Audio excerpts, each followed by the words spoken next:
وإن امرأة خافت من بعلها نشوزا إعراضا እና አላህ Subhanahu Wa Ta'ala ሁል ጊዜ ያው በፍትህ ሚዛን ነውና ሰዎችን የሚመራው አንደኛው ወገን ጋራ ወግኖ ሌላውን መጫን አይፈልግም ሁል ጊዜ ማለት ነው። ሴቶችም ተበድለው ከተገኘ በእነሱ በኩል ያለው ግፍና በደል መወገድ አለበት ይላል። እንደገና ደግሞ በወንዶችም በኩል አንድ ነገር ካለ እነሱም መብታቸውን መገፈፍ የለባቸውም ማለት ነው። በሁለቱም በኩል ደግሞ የሚያቃቅር ችግር ካለ እንዲቻቻሉም ይመክራል ማለት ነው። እና ሁሉ ጊዜ በኃይል ብቻ ሳይሆን በማግባባትና በማስተማር መልክ ነው ሁሉም መብቱን እንዲያውቅና እንዲከባበር የሚያደርገው። በመሆኑም ወይን امرأة خافت من بعلها نشوزا አንድ ሴት ከባሏ በኩል መናቅ ቢሰማት ይላል። ባሏ ቸል ቢላት ማለት ነው። አው ኢዕራዶን ወይም ጨርሶ ጥላቻ ቢያሳያትና ፊቱን ቢያዞርባት ይላል። እንግዲህ ባልና ሚስት በሚጋቡበት ጊዜ ያው ፍቅር ይኖራል ከሞላ ጎደል እየዋለ እያደረ ሲሄድ ግን ፍቅር እየቀነሰና እየተንሸራተተ ይሄድና መጀመሪያ ቸል ማለት ይጀመራል። ከዛ ተነጭራሹ ፊቱን ማዞር ይመጣል ማለት ነው። እንዲህ አይነት ነገር ከመጣብሽ ምን ታረጊያለሽ ይላል አላህ Subhanahu Wa Ta'ala። فلا جناح عليهما ان يصلحا بينهما صلحا የዛ አይነት እንግዲህ የፍቅር መቀዝቀዝና አለመግባባት አዝማሚያ ከተከሰተ በሁለታቸውም ላይ ወንጀል የለም እርቅ የሚያመጣ እርምጃ በመውሰዳቸው ይላል። ሱብሃንአላህ። እንግዲህ አላህ የሁላቸውንም ስሜትና ችግር ስለሚያውቅ ሰዎች ሁሉ ጊዜ በፍቅር ላይ ሊኖሩ አይችሉም። እድሜ እየገፋ በሄደ ቁጥር መጣገብና መሰላቸት እንደሚመጣ ያውቃል ማለት ነው። ያኔ ብዙ ጊዜ ተጎጅ የምትሆነው ሴቷ ናት። ሴቷ በስልት ታልያዘችው ትዳሩ በቀላሉ ሊወድቅ ይችላል ማለት ነው። ያ እንዳይሆን አንድ ሴት በባሏ በኩል የመናቅ ስሜት ካየችበት የሰውዬ የናቀኝ ነው ወይም ደግሞ ጭራሹን እኔ ተይሳው እየወጣሁኝ ነው ትቶኛል የሚል ስጋት ከተሰማት ምን መሆን አለበት ይላል። እና እኔ ከማናንሽ ብላ አተካራ መፍጠር እና መጨቃጨቅ ችግሩን ያባብሳልና እንዲህ አይነት ነገር ሲሰማሽ መፍትሄውን ልንገር ይችላል ረብል ዓለሚን። فلا جناح عليهما ان يصلحا بينهما صلحا ያኔ ብልጥ የሆነች ሴት ባሏን ለማስቀረት ከጇ እንዳይወጣ የራሷ የሆነ እርምጃ መውሰድ ያለባት ማለት ነው። በደራና ባተካራ ሳይሆን በጸባይና በፍቅር ተያዘው ይላል ማለት ነው። እና የሱን ፍቅር የምትገዛበት ዘዴ ትፈልግ እና በመሐከላቸው ሀዲያ ትስጠው ማለት ነው። ለሱ እንደምታስብ እንደምትቆረቆርለት ሁሉ ጊዜ አክብሮት ታሳየው። ያኔ ሰውዬ ህሊና እስካለው ድረስ እቺ ሰው እኮ ከልጅነት ተውቀት እኔ ጋር ነው የቆየችው፣ አሁን እኔ ቸል እያልኳት እሷ እንኳን እየተንከባከበች ነው፣ ክብሬን እየጠበቀችልኝ ነው፣ ስለዚህ እጇ ይጥለኛል የሚል ሂሳብ ይከፍታል ማለት ነው። ግን በቃላት ከሆነ በመስተዳደብ ከሆነ የብሱን እየተንቆጣቆተ ነው የሚሄደው አላቀው ማለት ነው። እና እሱ ረገብ ሲያረግ አንቺ በጸባይ ትይዣዋለሽ በስልት ትይዣዋለሽ ማለት ነው። خدمያ በደንብ ምግብ የሚወደውን ምግብ አይነት የሚወደውን አብራው ኑራለች፣ ጸባውን ታቃለች፣ ያንባዋለች። ስለዚህ እሱ የሚፈልጋቸውን ነገሮች እያደረገች ለሱ በጥሩ መልክ እየታየችው ከመጣች ይሄ ሰው በምንም አይል ሊለቅ አይችልም። እቺ ሴትዮ እኔ እንኳን እየተውኳት ቸል እያልኳት እንደዚህ ካደረገችኝ ለምን እንደገ መጥፎ ላይ ወድቃለሁኝ የሚል ስጋት ይሰማዋል። እሷም ደግሞ ውለታዋም እየከበደው ይመጣል ማለት ነው። አንደኛ ይሄ ነገር የሚመጣው ያው ዘይቷ እየረገፈ ሲመጣ ቆዳዋ ሲያሸበሽብ ጠጉሯ ሲነጫጭ የመሳሰሉ ነገሮች ነው እንትን ውበቷ እየቀነሰ ሲሄድ ፍቅርም አብሮ ይቀንሳል ማለት ነው። ልጆች እየበዙ እየተጎሳቆለች በመትመጣበት ጊዜ ራሷን ትጥላለች። ያኔ እሱ ውጪ ማየት ይጀምራል ማለት ነው ወጣቶችን በተለይ አቅም ያለው ከሆነ። ስለዚህ የዛ ጊዜ ተወረፈችውና ተጮኸችበት እንዲያው ምክንያት አገኘ ማለት ነው። አላስቀመጠችም ብሎ ወሯት ይሄዳል። ለሽማግሌ እንኳን ራሱ መከራከሪያ የለም። እሷ ራሷ እኮ ስገባ ስወጣ እየወረፈች እየጮኸብኝ ነው እንዴት ልኑር ይላል ማለት ነው። ግን በአክብሮት ተያዘችው ምንም አይነት ሊወጣ አይችልም ማለት ነው። እና አንዩስሊሃ በይነሁማ በመካከላቸው የሚበጀውን ነገር ይሄንን መሽሩዕ መጀመሪያ ያለባት እሷ ናት። በሐዲስ በደንብ ተብራርቷል እዚህ ላይ ማለት ነው። እሷ ቸል በመታለችው hatta ታቆረፈች እንኳን ያ የጀመረውን የመጥላትና የመራቅ ጉዞ ይቀጥልበታል ማለት ነው። ቃጫ መያዝ መቻል አለባት እሱ ቸል ሲል ወደ ኋላ ሊያፈገፍ ሲፈልግ እሱ የሚፈልገውን ነገር እሱን የሚያስደስተውን ነገር ስትናገር እሱ የሚፈልጋትን ምግብ ስታቀርብ ምን ስትል የዛ ጊዜ ሊቆርጥላት አይችልም ማለት ነው። በዚህ መልክ እሱም ደግሞ የዛ አይነት እንክብካቤ ሲሰጠው ሀዲያ ልትሰጠው ትችላለች ወይም ደግሞ ባዕዱል ሁቁቅ ትቀንስለታለች። ብዙ ጊዜ ሴቶች በወጭ ነው የሚጣሉትና የሚጨቃጨቁት ማለት ነው። ካቅም በላይ ምናልባት እንደ ጓደኞቿ እንደ ጎረቤቶቿ እንደ ባለጸጋዎች መሆን ትፈልጋለች። ጊዜ እነገሌ እንደዚህ ገዝተዋል እኛም እንደዚህ እንግዛ፣ በየአመት ባሉ የቤቱን ዕቃ እንቀይር፣ አዲስ ፍስታን ይሄን ያህል ግዛልኝ እያለች ታለችው ለአንዲት አሮጊትን በየጊዜው ለምንድን ነው ይላል ማለት ነው። ይሄን ያህል ገንዘብ ታወጣዋኝ አይቀር ሌላ ማግባት ይችላል ይላል። የዛ ጊዜ እሷ ግድ የለም ይበቃል ልግዛ እንኳን ሲል ራሱ ያለ የተገዛው አለ አምና የተገዛው ምን ችግር አለ ገንዘብ አታባክን ትለዋለች ማለት ነው። ይሄ እንግዲህ ዘዴ ነው። እቺ ሴትዮ ለቤቷ ለኔ ታስባለች ይላል ማለት ነው። በየቀኑ አምጣ ከሆነ ግን ችግር ነው። ጂብ በገባ በወጣ ቁጥር ጂብ ኪዛ ከሆነ ሸሪከቱ ጂብ አለ አንዱ ሰው እቤት ሲገባ ልጆቹም ጂብ እናቲቱም ጂብ እነዚህ ሸሪከቱ ጅብ ናቸው አለ። የጅብ ሸሪክ እንዴት የቤቱን ጠላሁታል። ስለዚህ ያ እንዳይሆን ጸባይ ማሳየትና ለቤቱም ለንብረቱም ለሁሉም ነገር አሳቢ ተቆርቋሪ ስትሆን የዛ ጊዜ እውነተኛ የቤቱ ባለቤት መሆኗን ታረጋግጣለች ማለት ነው። እና የምትፈልገውን ወጭ ምናልባት አቅም የሚያንሰው ከሆነ በተለይ መቀነስ አለባት።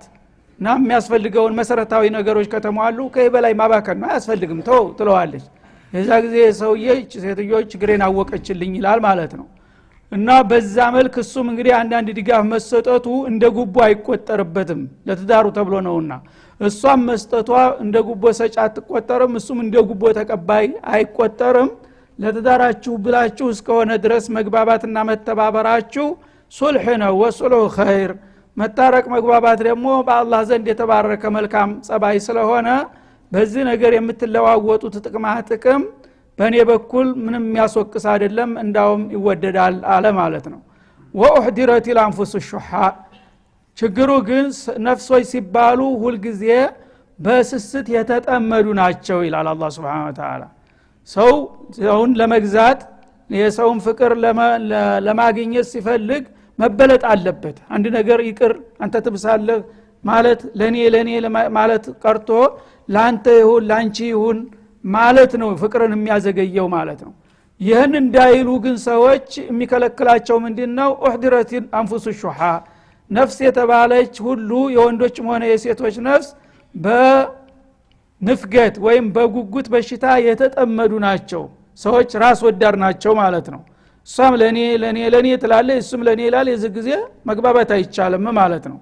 ግን እሱ ላንቺ እሷ ደግሞ ላንተ ካሉ የዛ ጊዜ ገንዘብ የተወሰነ ጥቅም ሊያጡ ይችላሉ። ግን ከዛ የበለጠ ፍቅርና የቤቱን ደህንነት ሊያተርፉ ይችላሉ ማለት ነው። ለዚህ ሲባል ራስ ወዳድ አትሁኑ፣ ጨባጣ አትሁኑ። ግደለም እየታወቀሽ ለባልሽ ላንተ እንደዚህ ሁሉ በይ እሱም ደግሞ ላንቺ ብሳል እንደዚህ ስትሉ በዚህ በመከባበር ነው ለሁላችሁም ተታተርፉትና ሁልጊዜ ነፍሳችሁ ራስ እንደምትወዱና ለራሴ ብቻ የሚል ስሜት እንደሚያጠቃችሁ አቃለሁኝ። ቢሆንም ይሄ ነገር ይቅርባችሁ ይላል ማለት ነው። ወእን ተሕሲኑ ወተተቁ ለራሳችሁ የመንገብገቡን ትታችሁ ለሌላው ወገን መልካም ብትሉ የሚያስደስት ነገር ብታደርጉና ሌላውን ከማስቀየም ብትጠነቀቁ ይላል።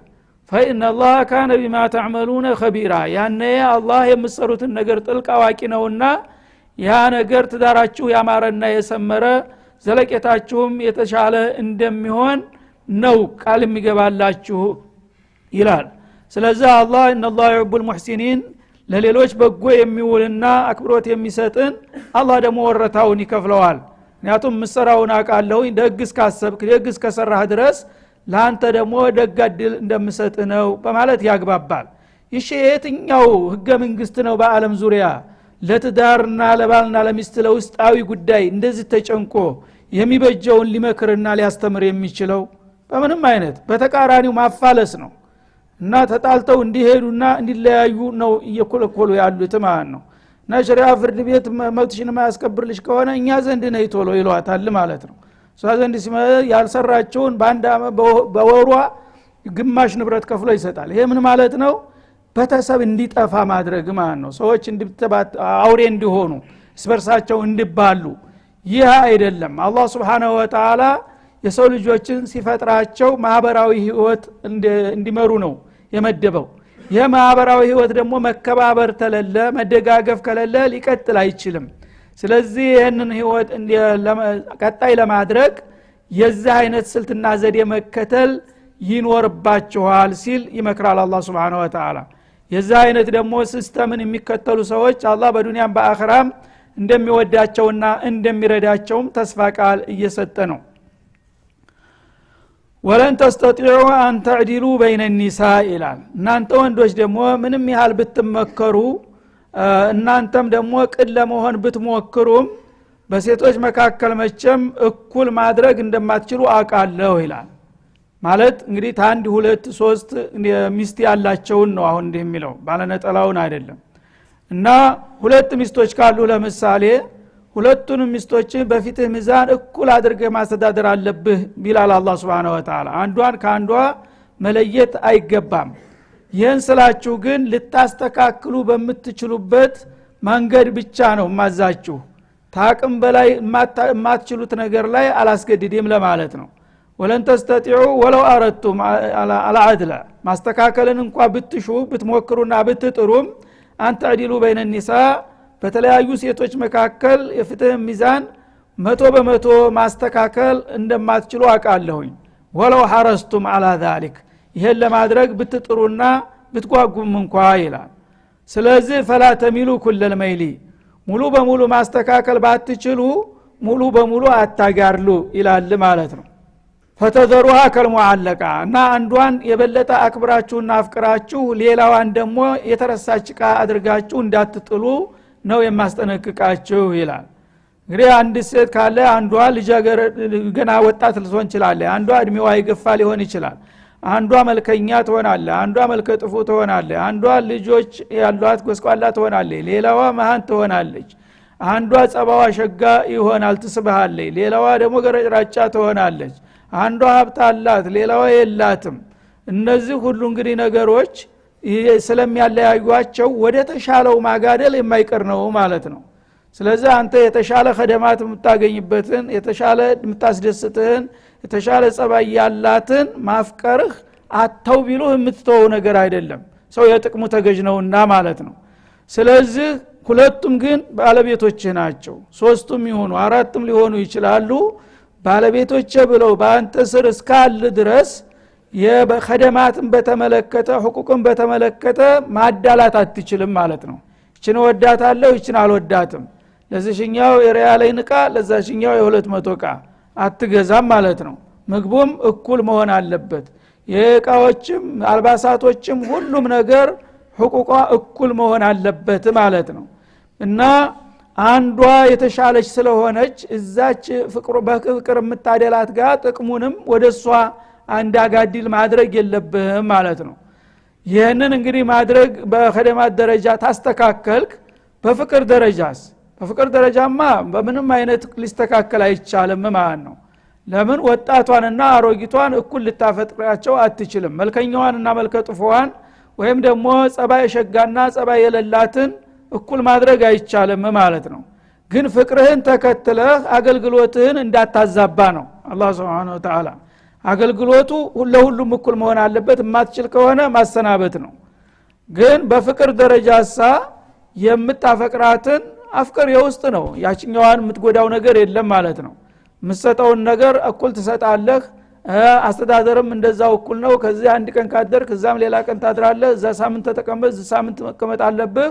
ይሄ እስከ ተከበረላት ድረስ ወጪም እዚህ የምታወጣውን አይነት እዛም እዚህ የሚበላው ምግብ እዛ የሚበላ ከሆነ ከዛ በኋላ በልብ ውስጥ ብቻ እቺን ስለምታፈቅራት የሚታይ ነገር አይደለም። ስለዚህ ይሄንን እኩል ካልወደድካቸው ብሎ አላህ ያስገድድህም ማለት ነው።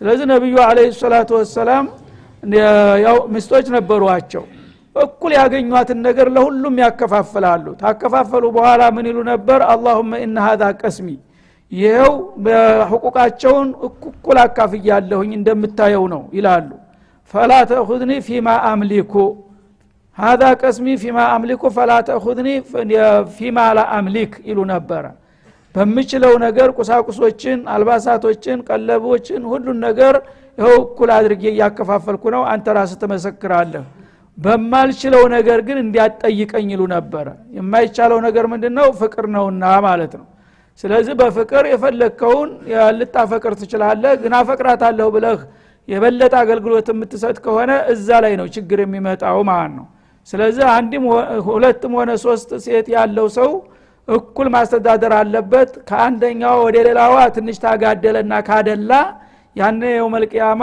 አንድ ጎኑ ደርቆ መሽሉል ሆነ ይነሳል በማለት ያስጠነቀቁት ለዚህ ነው ማለት ነው እና فلا تميلوا كل الميل ሙሉ በሙሉ አታጋርሉ እንግዲህ አንዳንድ ሰዎች ሁለት ሚስት ይኖረዋል ወይም ሶስት ይኖረዋል አንዷን ያፈቅራል ሁሉ ነገር አገልግሎት እንክብካቤ ሁሉ ለሷ ነው የሚሆነው ሌላዋ ግን ወይ ባለላትም ተብላ ነፃ አልሆነች ወይም ደግሞ ትዳር አላት ተብላ አልተከበረች በእንደ ሰባራቃ ግድግዳ ላይ ተሰቅሎ እንደሚረሳው እንዱትም ላይ ተንጠልጥላ ትቀራለች ማለት ነው እሷ አንድ ነገር ስትጠይቅ ዝም ብሎ ገልምጦ ይወጣል ሳምንት ይጠፋል እንደገና ደግሞ መጥቶ ያላቀረበውን ነገር ለምን እንዳላመጣሽም የጭቅጭቅ ይፈጥራል ማለት ነው እንደዛ አታድርጉ فلا تميلوا كل الميل ያችኛዋን ስለወደዳችሁ ብቻ ወደሷ ተጠቅላችሁ ይችኛዋን እንደ ተረሳቃ አገልግሎቱን ጨርሶ ምናልባት ለመለዋወጫ ይፈልግ ይሆናል አንድ ቀን ተብሎ እንዶ የግድግዳ ላይ ሸጎጥ ተደርጎ እንደሚተዋውቃ አታድርጓቸው እነሱም ሰው ናቸው ሁሉንም እኩል ማስተዳደር አለባችሁ ይሄን ሳታረጉ ብትቀሩ ግን ከኔ ጋር ነው ግን የችግራችሁ ይላል ማለት ነው ወእን ቱስሊሑ ስለዚህ ሴቶችም ሆነ ወንዶች በዚህ ነገር አለመግባባት ሲፈጠር ያን የተፈጠረውን መዛባት ለማስተካከል ከሞከራችሁ በቅንነት ፊማ መضى ማለት ነው ባለፈው ሰዎች ሁሉ ጊዜ በትዳር ዓለም ብዙ ጣውረድ ያጋጥማቸዋል በተለይ ሴቶች ከአንድ በላይ በሚሆኑ ጊዜ ሁሉ ጊዜ ንትርካ አይጠፋም ያን ቀደም ሲል እንግዲህ የተጋጫችሁበትን ነገር ብታስተካክሉና አፉ ብላችሁ ችግሩን ብታስወግዱ ወተተቁ ፊማ ይስተቅቢል ወደፊት በሚመጣው ደግሞ ጥንቃቄ ብታደርጉ የማንን ሐቅ ለማጥፋት فإن الله كان غفورا رحيما ያን ያህል እንግዲህ የምትችሉትን እርምት ታደረጋችሁ አላህ ምህረት ሰፊና ሩህሩህ ነውና ይቅር ብሎ ሊያልፋችሁ ይችላል ካልሆነ ግን የተበደለው ወገን ጋር እንደሚወግንና ግፈኞችን እንደሚቀጣ አትርሱ ሲል ያስጠነቅቃል ማለት ነው ስለዚህ ትዳር እንዳይደፈርስና እንዳይፈርስ ከፍተኛ ጥንቃቄና ለሁላቸውም አስፈላጊውን ምክር የሚሰጠው እስላም ነው ከማንም በላይ ማለት ነው የሁሉ ጥረት ተደርጎ ጥንቃቄ ተደርጎ ታቅም በላይ ከሆነ ቅራኔው እየሰፋ ከሄደና መቻቻል ካቃታቸውስ ምን ይሆናል ወይ የተፈረቀ ይغنيላሁ ኩለ من ሰዓቲሂ ይላል ሰዎች ትዳራቸው እንዳይፈርስ ሁሉም የሚችሉትን ጥረት ማድረግ እንዳለባቸው ነግሬያቸዋለሁኝ ይሄ ሁሉ ተደርጎ ግን ታቅም በላይ ሆኖ መለያየት ግድ ከሆነስ አማራጭ ጠፋ ማለት ነው ሰዎች ብዙ ጊዜ ይጣላሉ ይታረቃሉ ይመከራሉ ይመለሳሉ በመጨረሻ ተስፋ ይቆርጡና በቃ ካሁን በኋላ አልፈልግም የሚባልበት ደረጃ ይደረሳል ማለት ነው ያ ከሆነ እዛ ደረጃ ጣራ ከደረሰ ቅራኔው እዛ ጊዜ ፍች ክልክል ነው አልላችሁም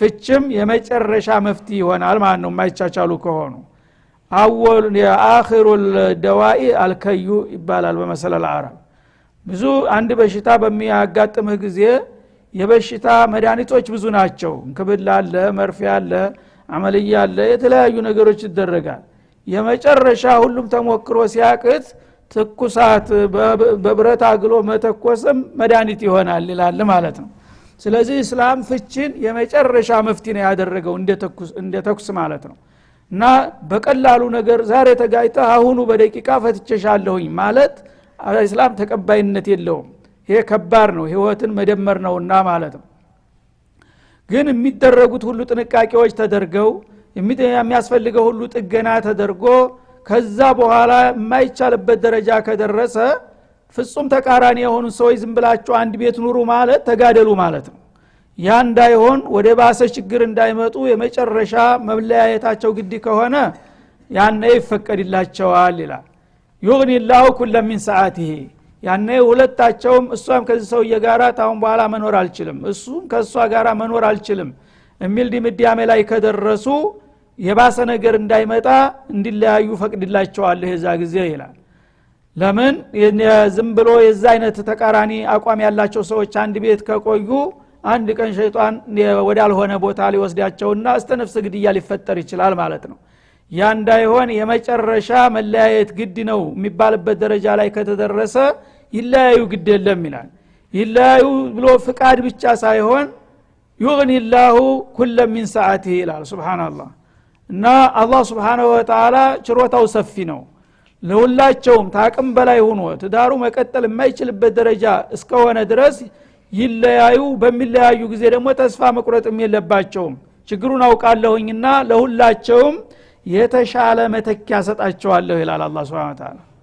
እና ለሷም የተሻለ የሚያከብራት የሚያፈቅራት ባል ሊሰጣት ይችላል። ለሱም ደግሞ እንደዛው ትዳሬን አፈቀች የተሻለች ሊሰጠው ይችላል ማለት ነው።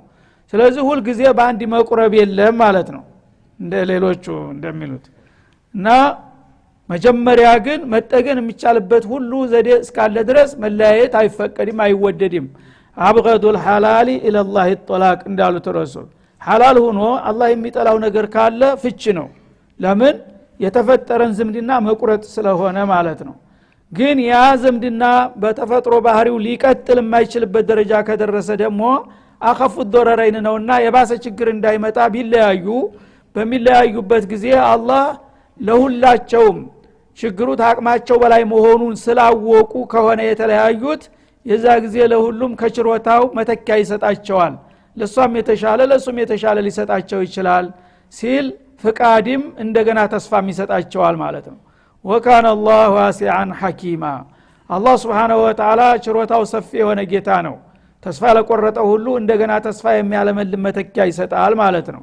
ሐኪም ነው ደግሞ ለማንም ሰው ምን እንደሚበጀው ማን እንደሚሻለው ጥበበኛ ነውና በጥበቡ የተሻለውን አማራጭ ሊያመጣላችሁ ይችላል በማለት የመጨረሻ እንግዲህ ፍች የችግር መፍትሄ መሆን ያለበት መጨረሻ ላይ ነው ማለት ነው።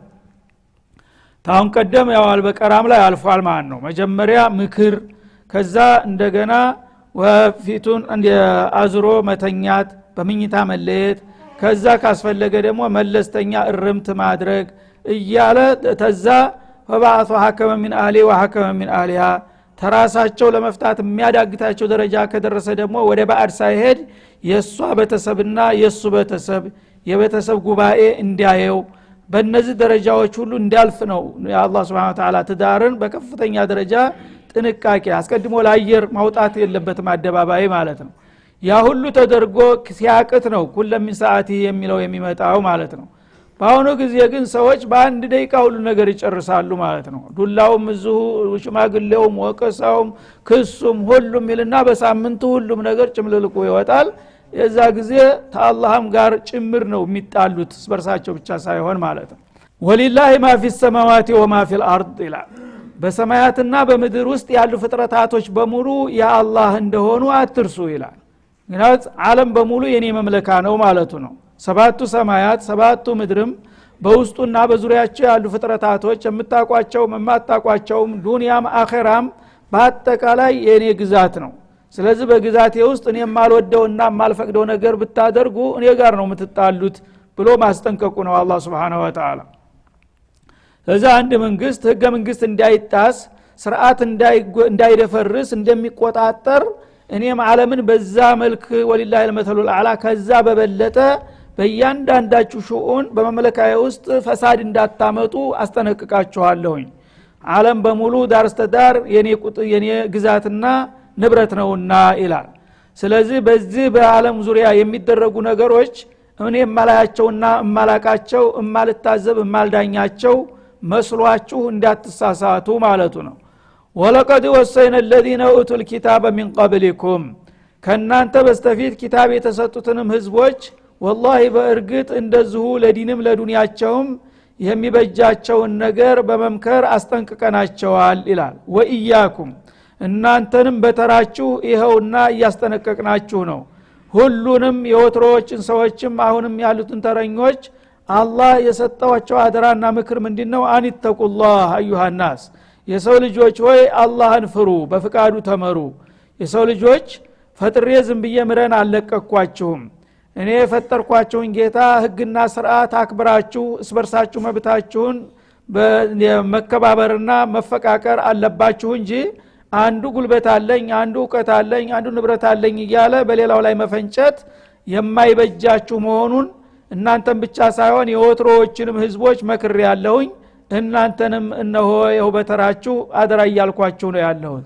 ይሄ ዓለም አቀፍ አደራ ነው ማለቱ ነው የወትሮ ነብያቶች በሙሉ እነዚህን ሁቁቆች እንዲያስከብሩ አላህ አዟቸው ነግረዋል ለህዝቦች የአላህ ወስያ ማለት ነው አሁንም የመጨረሻው ነብይ ደግሞ ይሄንኑ አደራ እንዲያድስላችሁና እንዲመልስላችሁ አድርጋለሁኝ ከዚህ ከአደራ የሚንሸራተት ሁሉ ተጠያቂ ነው ማለቱ ነው እና ስለዚህ ተቅዋላህ የሚባለው ነገር አላህ Subhanahu Wa Ta'ala ለሁሉም የሰው ልጆች በየዘመኑ በየሀገሩ ቋሚ መመሪያ አድርጎ ያስቀመጠው ነው ከዚህ የሚወጣ ሁሉ በሙሉ ተጠያቂ ነው ማለት ነው ወኢን ተክፍሩ ስለዚህ የአላህን ሁቁቆች የአላህን መብት ብትክዱ فإن لله ما في السماوات وما في الأرض በክህደታችሁ ተጎጅ የምትሆኑት እናንተው ራሳችሁ ናችሁ አላህ ግን በሰማይ በምድር ውስጥ ያሉ ፍጥረታቶች ሁሉ የሱ ናቸው ብዙ እሱን የሚያወድሱትና የሚያመጉሱት ፍቃዱን የሚያከብሩ ፍጥሮች አሉት እናንተ ምስጋና ይንሳችሁ እንጂ ማለት ነው ወካነ አላሁ ገኒየን ሐሚዳ አላህ Subhanahu Wa Ta'ala ከናንተ የተብቃቃ ነው እንደገና ደግሞ ምስጉን የሆነ ጌታ ነው እናንተ ባታመሰግኑትም በይዘቱ ሁልጊዜ ምስጉን ነውና እሱ የሚጎዳው ነገር የለም ራሳችሁን አደጋ ላይ እንዳትጥሉ ሲል ያስጠነቅቃል ማለት ነው ሰለላሁ ዐለይሂ ወሰለም አለ ነብዩ